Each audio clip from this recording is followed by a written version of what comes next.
दोस्तों, क्या हाल चाल। आज की इस वीडियो में बताने वाले हैं क्लास 10th के जितने भी स्टूडेंट इस वीडियो को देख रहे हैं उनके लिए यह वीडियो बहुत ही ज्यादा इंपॉर्टेंट होने वाला है, क्योंकि इस वीडियो में सामाजिक विज्ञान के जितने भी इंपॉर्टेंट क्वेश्चंस हैं, जितने भी ऑब्जेक्टिव इंपॉर्टेंट क्वेश्चन हैं उनको मैं बताने वाला हूँ। तो इसमें मैं 30 ऑब्जेक्टिव क्वेश्चंस लिया हूँ, 30 के 30 बताने वाला हूँ, जो कि बोर्ड एग्जाम पेपर सामाजिक विज्ञान, जो कि बोर्ड पेपर 29 फरवरी को जो बोर्ड पेपर होने वाला है सामाजिक विज्ञान का, उसकी दृष्टि से ये 20 का 20 ऑब्जेक्टिव क्वेश्चन। जो ऑब्जेक्टिव क्वेश्चन आपको मिलेंगे, बहुविकल्पीय प्रश्न जो मिलेंगे, वो सभी बहुविकल्पीय प्रश्न इन्हीं प्रश्नों में से मिलेंगे, क्योंकि जितने भी मैं इसमें 30 प्रश्न रखा हूँ बहुविकल्पी का, सब पूरे किताब का एक मोस्ट इंपॉर्टेंट क्वेश्चन को छांट कर रखा हूँ।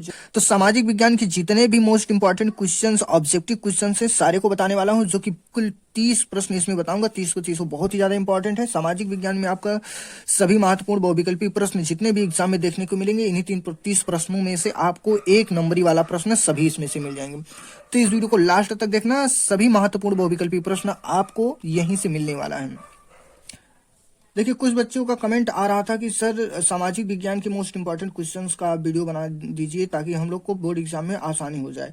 तो अभी ये क्या है कि बहुविकल्प का जो है, बहुविकल्पी प्रश्नों का मैं 30 बना दे रहा हूं, जो कि बहुत इंपॉर्टेंट है। इन्हीं को आपको तैयार करके जाना है, और जो लघु उत्तरीय और दीर्घ उत्तरीय प्रश्न है उनको मैं जल्दी बना के डालने वाला हूँ। इसके बाद वही लघु उत्तरीय और दीर्घ उत्तरीय प्रश्नों को मैं बना के डालूंगा। तो इस वीडियो को पूरा अंत तक देखिएगा। 30 प्रश्नों को अच्छे से देखिएगा, पूरा वीडियो बहुत ध्यान से देखिएगा, तभी आपको 30 के 30 क्वेश्चन को आपको रिपीट करके अच्छे से तैयार करके जाना है। तो देर न करते हुए चलिए वीडियो को करते हैं स्टार्ट। आप देखिए, पहला प्रश्न है, राष्ट्रवाद का प्रारंभ जिस देश से हुआ वह है। तो राष्ट्रवाद का प्रारंभ जिस देश से हुआ है वह कौन सा देश है?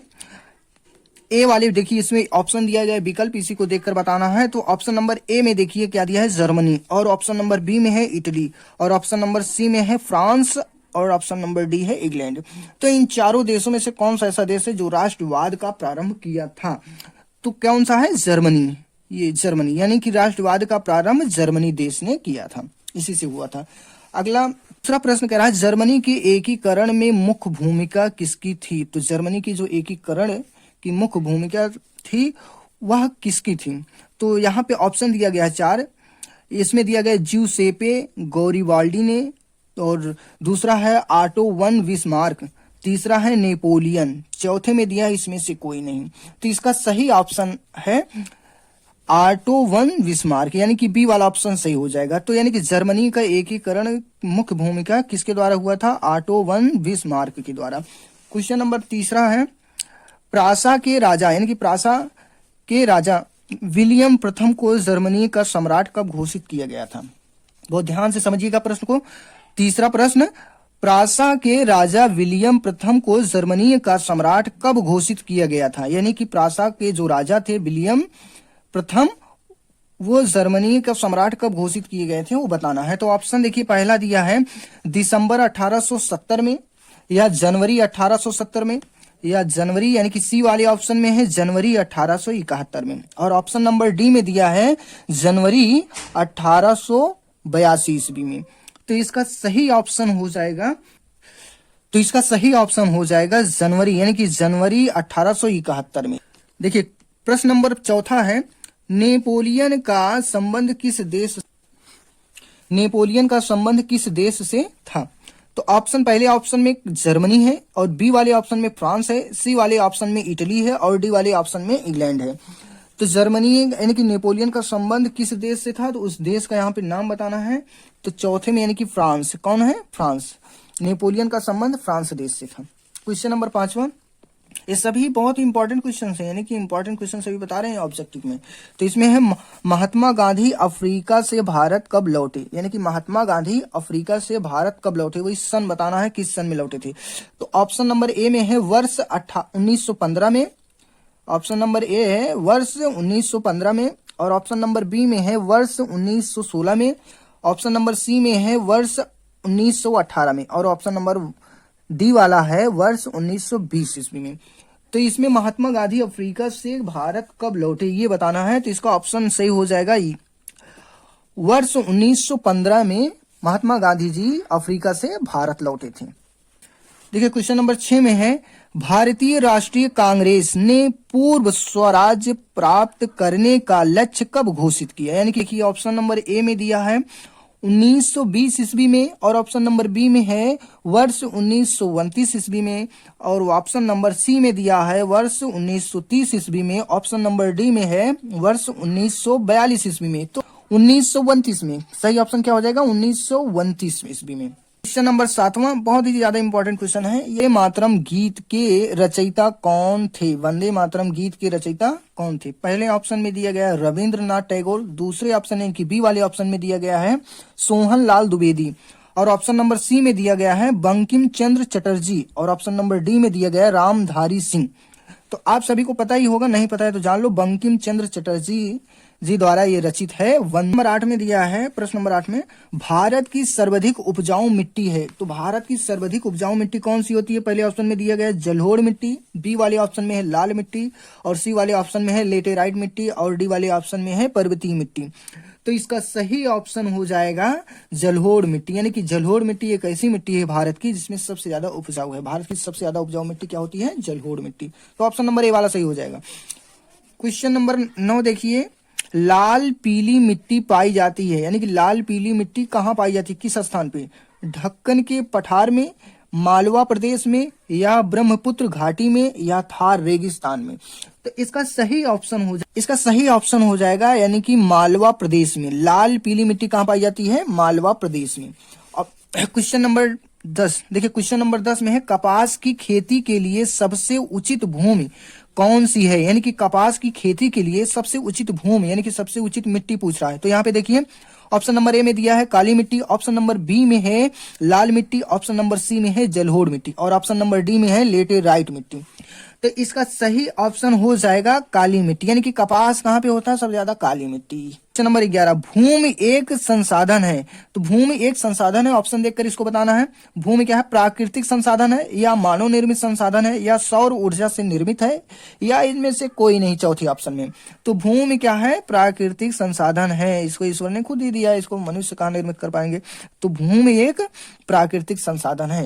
क्वेश्चन नंबर 12 में है, वनों के ह्रास के कारण कौन सी समस्या उत्पन्न होती है? यानी कि वनों को अगर ह्रास में वनों को जब काट दे रहे हैं पेड़ पौधों को, तो उससे कौन कौन सी समस्याएं उत्पन्न होगी, ये क्वेश्चन पूछ रहा है। तो ऑप्शन में दिया है मृदा अपारदन, यानी कि मिट्टी का कटाव होगा, और बी वाले ऑप्शन में है वर्षा में कमी, बारिश कम होगी, और सी वाले ऑप्शन में है प्रदूषण में वृद्धि, यानी कि प्रदूषण बढ़ेगा, और डी वाले ऑप्शन में है ये सभी। तो इसका सही ऑप्शन हो जाएगा ये सभी। यानी क्वेश्चन नंबर 13 में दिया है, सुंदरवन राष्ट्रीय पार्क किस राज्य में स्थित है? सुंदरवन राष्ट्रीय पार्क किस राज्य में स्थित है, यही बताना है। तो पहले ऑप्शन में है असम में, या फिर दूसरा ऑप्शन है पश्चिम बंगाल, तीसरा ऑप्शन है उड़ीसा, और चौथा ऑप्शन है मध्य प्रदेश। यहाँ पे पश्चिम बंगाल में स्थित है सुंदरवन। क्वेश्चन नंबर 14 है, देखिए क्वेश्चन नंबर 14 है, हीराकुंड परियोजना किस नदी पर निर्मित है? तो पहला ऑप्शन दिया है रिहंद, और दूसरा है दामोदर नदी पे, तीसरा ऑप्शन सी वाला है महानदी, और चौथा है कृष्ण नदी। तो इसका सही ऑप्शन हो जाएगा 14 वाले का महानदी। क्वेश्चन नंबर 15 में है, टिहरी बांध किस नदी पर बनाया गया? यानी कि टिहरी बांध किस नदी पर बनाया गया है? तो पहला ऑप्शन दिया गया यमुना नदी, दूसरा है रामगंगा, तीसरा है भागीरथी या तेलंगाना, और डी ऑप्शन में दिया है शारदा नदी। तो टिहरी बांध जो है किस नदी पे बनाया गया है? सी, यानी कि भागीरथी तथा विलंगना नदी पर बनाया। नंबर 16 में है, निम्नलिखित में से कौन सा जूट उत्पादन राज्य है? कौन से राज्य में सबसे ज्यादा जूट उत्पादन किया जाता है, ये बताना है। पहला ऑप्शन दिया है पश्चिम बंगाल, दूसरा ऑप्शन है केरल, तीसरा ऑप्शन है गुजरात, चौथा ऑप्शन है राजस्थान। तो पश्चिम बंगाल में सबसे ज्यादा जूट उत्पादन किया जाता है। क्वेश्चन नंबर 17 देखते हैं, श्वेत क्रांति संबंधित है। श्वेत क्रांति किससे संबंधित है? ऑप्शन देखकर बताना है। ऑप्शन नंबर ए में है खाद्यान्न उत्पादन में, बी वाला ऑप्शन है दुग्ध उत्पादन में, सी वाला ऑप्शन है दलहन उत्पादन में, और डी वाला है तिलहन उत्पादन में। देखिए इसमें सही ऑप्शन हो जाए दुग्ध, यानी इसको पढ़े होंगे, इसका सही ऑप्शन हो जाएगा दुग्ध क्रांति। क्वेश्चन नंबर 18 है, निम्नलिखित में से कौन सा उद्योग कृषि पर आधारित है? निम्नलिखित में से कौन सा उद्योग कृषि पर आधारित है? पहला दिया है सूती वस्त्र, दूसरा में दिया है दूसरा दिया है बी वाले ऑप्शन में चीनी का, सी वाले ऑप्शन में है सीमेंट, और डी वाले ऑप्शन में है जूट उद्योग। सीमेंट जो है ये कृषि से संबंधित नहीं है, ये यही सही होगा। इसमें क्या हो जाएगा, सी वाला ऑप्शन सही हो जाएगा। जूट भी बॉक्साइड अयस्क है, बहुत इंपॉर्टेंट क्वेश्चन है। बॉक्साइड अयस्क है, विकल्प में दिया गया सीसा का अयस्क है, या बी वाले ऑप्शन में दिया गया तांबे का अयस्क है, या सी वाले ऑप्शन में दिया गया है जस्ते का अयस्क है, या फिर डी वाले ऑप्शन में दिया गया एल्युमिनियम का अयस्क है। तो किसका अयस्क है, इसका सही आंसर क्या हो जाएगा, एल्युमिनियम का अयस्क है। अगला देखते हैं क्वेश्चन नंबर 20।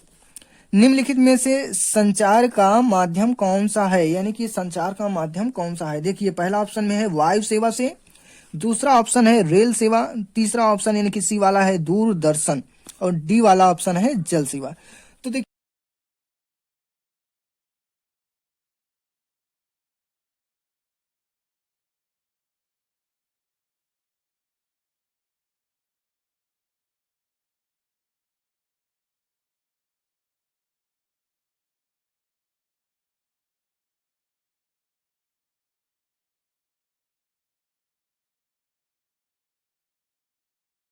ऑप्शन हो जाएगा रिहंद। रिहंद पर सबसे बड़ी नदी घाटी उस परियोजना बनाई गई उत्तर प्रदेश में। पर 22 में है, निम्नलिखित में से किस देश में गेहूं सर्वाधिक पैदा होता है, यानी कि निम्नलिखित में से किस प्रदेश में गेहूं सबसे अधिक पैदा होता है। तो यानी कि किस राज्य में सबसे ज्यादा गेहूं पैदा होता है, ऑप्शन देखकर बताना है इसमें। पंजाब में, या राजस्थान में, या बिहार में, ऑप्शन सी है, और ऑप्शन डी वाला है उत्तर प्रदेश। तो किस राज्य में सबसे ज्यादा गेहूं पैदा होता है, उत्तर प्रदेश। उत्तर प्रदेश राज्य में सबसे ज्यादा गेहूं पैदा होता है, इसका ऑप्शन सही हो जाएगा उत्तर प्रदेश। क्वेश्चन नंबर 23 देखो, क्वेश्चन नंबर 23 देखते हैं। भारत का सबसे लंबा मार्ग यानी कि राष्ट्रीय राजमार्ग, सबसे लंबा राष्ट्रीय राजमार्ग कौन सा है, ये बताना है। पहले ऑप्शन में है NH44, दूसरा ऑप्शन बी वाला है NH1, और सी वाला ऑप्शन है NH32, और डी वाला ऑप्शन है NH8।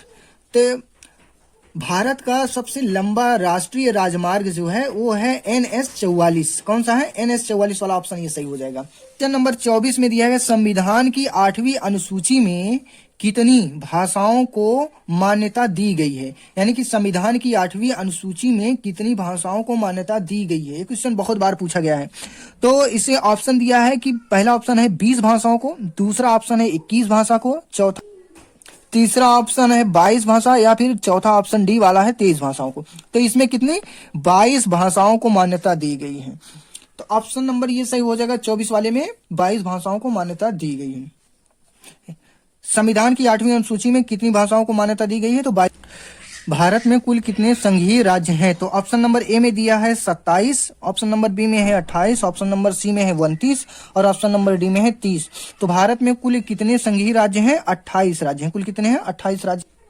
क्वेश्चन नंबर 26 देखते हैं। भारत में महिलाओं के लिए आरक्षण की व्यवस्था है लोकसभा में, ऑप्शन नंबर ए है लोकसभा में, और ऑप्शन नंबर बी वाले में है विधानसभा, ऑप्शन नंबर सी वाला है मंत्रिमंडल में, या ऑप्शन नंबर डी वाला है पंचायती राज की संस्थाएं।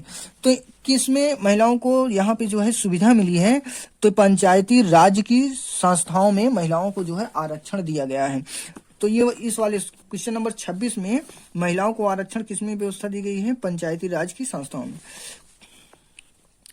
क्वेश्चन नंबर 27 देखते हैं। धर्मनिरपेक्ष राज्य में, ऑप्शन देख के बताना, धर्मनिरपेक्ष राज्य में क्या होता है। पहला ऑप्शन है धर्म का कोई स्थान नहीं, बी वाला ऑप्शन है एक राष्ट्र एक धर्म में विश्वास, सी ऑप्शन है केवल बहुसंख्यक वर्ग के धर्म को मान्यता, डी वाला ऑप्शन है सभी धर्मों को सामान्य साझा समझना, यानी कि सभी धर्मों को समान समझना। तो ऑप्शन नंबर डी हो जाएगा, सभी धर्म को क्या करना है, समान रूप से समझना चाहिए, सभी धर्म को अपने अपने हिसाब से मानना चाहिए। क्वेश्चन नंबर 28 है। अंतिम वस्तु एवं सेवाएं क्या है, क्या होती हैं, अंतिम वस्तुएं एवं सेवाएं क्या होती हैं, ये क्या होता है, ऑप्शन देख के बताना है। सीधे उपभोक्ता प्रयोग, या विक्रेता क्षेत्रक, या उत्पादन की सीमा, ये सभी। तो देखिए अंतिम वस्तु एवं सेवाएं क्या होती है, सीधे उपभोक्ता, यानी कि कोई भी सामान आप डायरेक्ट बनिया से खरीदते हो तो सीधे वो क्या होता है, अंतिम वस्तु, और अंतिम सेवाएं वही हो जाता है, यानी कि सीधे उपभोक्ता को प्राप्त हुआ, कंपनी से डीलर को नहीं, सीधे किराना स्टोर से आपको जो मिलता है डायरेक्ट यूज करने के लिए, वही होता है सीधे उपभोक्ता प्रयोग। क्वेश्चन नंबर अगला देखते हैं।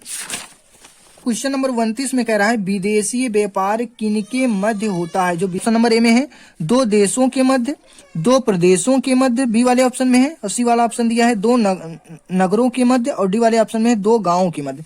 देखिए विदेशी व्यापार होता है, विदेशी व्यापार यानी कि विदेश से होगा, यानी कि दो देश के, तो यही ऑप्शन नंबर ए वाला सही होगा, दो देशों के मध्य होता है विदेश।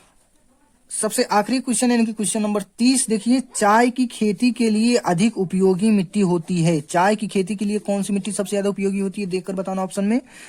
ऑप्शन नंबर ए है काली मिट्टी, ऑप्शन नंबर दूसरा है पर्वतीय मिट्टी, ऑप्शन नंबर सी वाले में दिया है जलोढ़ मिट्टी, ऑप्शन नंबर डी वाले में है लेटेराइट मिट्टी। तो जो चाय की खेती होती है वो पहाड़ी मिट्टी पे यानी कि पर्वतीय मिट्टी पे होती है, तो ऑप्शन नंबर बी सही हो जाएगा। वीडियो कैसी लगी कमेंट करके बताइएगा, वीडियो को लाइक कीजिए, शेयर कीजिए, और चैनल पे नए हो तो चैनल को सब्सक्राइब कीजिए। फिर मिलते हैं नेक्स्ट इंपॉर्टेंट वीडियो के साथ, तब तक के लिए जय हिंद।